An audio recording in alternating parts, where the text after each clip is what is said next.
ಹೇಗಿದೆ? ತುಂಬ ಇಷ್ಟ ಆಯಿತು, ಖುಷಿ ಆಯಿತು. ಆ್ಯಂಡ್ ಹೀರೋಯಿನ್ ಇಲ್ಲದೆ ಇರೋದು ಇನ್ನೂ ಖುಷಿ ಆಯಿತು. ಚೆನ್ನಾಗಿದೆ. ಚೆನ್ನಾಗಿದೆಯಾ? ಓಕೆ.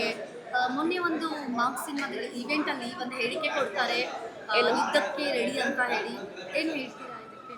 ಆ್ಯಕ್ಚುಲಿ ನಾನು ನೆನ್ನೆ ಇದ್ರ ಬಗ್ಗೆನೇ ಒಂದು ವಿಡಿಯೋ ಮಾಡಿ ಹಾಕಿದ್ದೀನಿ. ಏನು ಗೊತ್ತಾ, ಇವಾಗ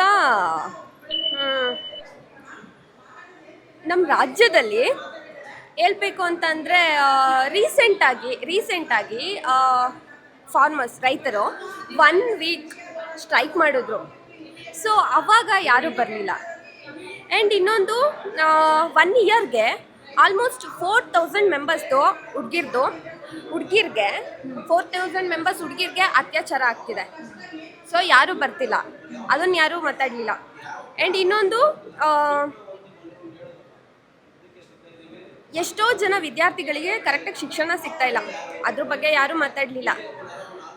ಅವ್ರು ಹೇಳಿದ್ದು ಒಂದೇ ಮಾತು, ಯಾಕೆಂದರೆ ನಾನು ನಿನ್ನೆ ನೋಡಿದ ಪ್ರಕಾರ ಒಂದು ವಿಡಿಯೋ ಯಾರೋ ಮಾಡಾಕಿದ್ರು, ಕಿಚ್ಚನ್ನ ಜೈಲಿಗೆ ಹಾಕ್ಬಿಡಿ, ಇವಾಗಲೇ ಬಂಧಿಸ್ಬೇಕು ಅಂತ ಎಲ್ಲ. ಸೊ ನಮ್ಮ ರಾಜ್ಯದಲ್ಲಿ ಇಷ್ಟೆಲ್ಲ ದೊಡ್ಡ ಸಮಸ್ಯೆಗಳಿದ್ದಾವೆ, ಅದಕ್ಕೆ ಯಾರೂ ಹೋರಾಟ ಮಾಡೋಕ್ಕೆ ಮುಂದೆ ಹೋಗ್ತಾ ಇಲ್ಲ. ಅವ್ರು ಹೇಳಿದ ಒಂದು ವರ್ಡಿಂದ ಚಿಕ್ಕ ವಿಷಯ, ಅದು ಅಷ್ಟು ಚಿಕ್ಕ ವಿಷಯನ ಇಷ್ಟು ದೊಡ್ಡದು ಮಾಡಿ ಅದನ್ನೇ ಇದು ಮಾಡ್ತಿದ್ದಾರೆ. ಸೊ ಅವ್ರಿಗೆ ಏನು ಹೇಳ್ಬೇಕಂತ ಗೊತ್ತಿಲ್ಲ. ಆ್ಯಕ್ಚುಲಿ ನಂಗೆ ಅದನ್ನು ನೋಡಿದಂಗೆ ನೆನ್ನೆ ತುಂಬಾ ನಗು ಬರ್ತಾ ಇತ್ತು. ಓಕೆ. ನೀವು ಡಿಫ್ರೆಂಟಾಗಿ ಸಾರಿ ವೇರ್ ಮಾಡಿದ್ದೀರಾ, ನಿಮ್ಮ ಸಾರಿನ ಒಂದು ಸ್ವಲ್ಪ ತೋರಿಸ್ಬೋದಾ? ಏನಿದೆ ಅಂತ ಹೇಳಿದ್ರಿ. ಓಕೆ, ಇದು ಬಾಸ್ದು. ಆ್ಯಕ್ಚುಲಿ ಆ ಡಿಸೈನ್ನ ಕಟ್ ಮಾಡಿಸ್ಬಿಟ್ಟು ಕೆಳಗಡೆ ಮಾರ್ಕ್ ಅಂತ ಇರುತ್ತೆ, ನಾನು ಅದು ಕಟ್ ಮಾಡಿಸ್ಬಿಟ್ಟು ನಾನೇ ಓನಾಗಿ ಕೆಳಗಡೆದು ಡಿಸೈನ್ ಮಾಡಿ ಪ್ರಿಂಟ್ ಮಾಡಿಸಿರೋದು.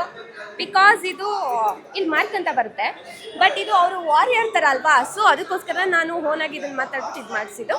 ಆ್ಯಂಡ್ ಇನ್ನೊಂದು ಮಾರ್ಕ್ ಆಯಿತಾ. ಆ್ಯಂಡ್ ಇದು ಬಾಸ್ ಹಾಂ. ಏನು ನನ್ನೆಲ್ಲ ಕನಸು, ನನ್ನ ಕೈ ತೆಗಿತಿದ್ದ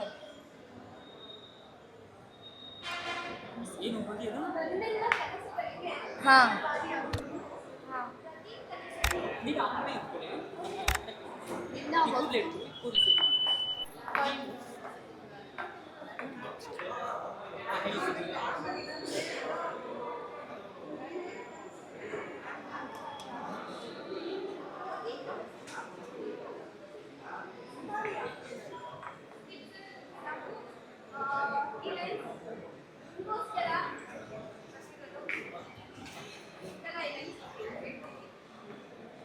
waiting for that day.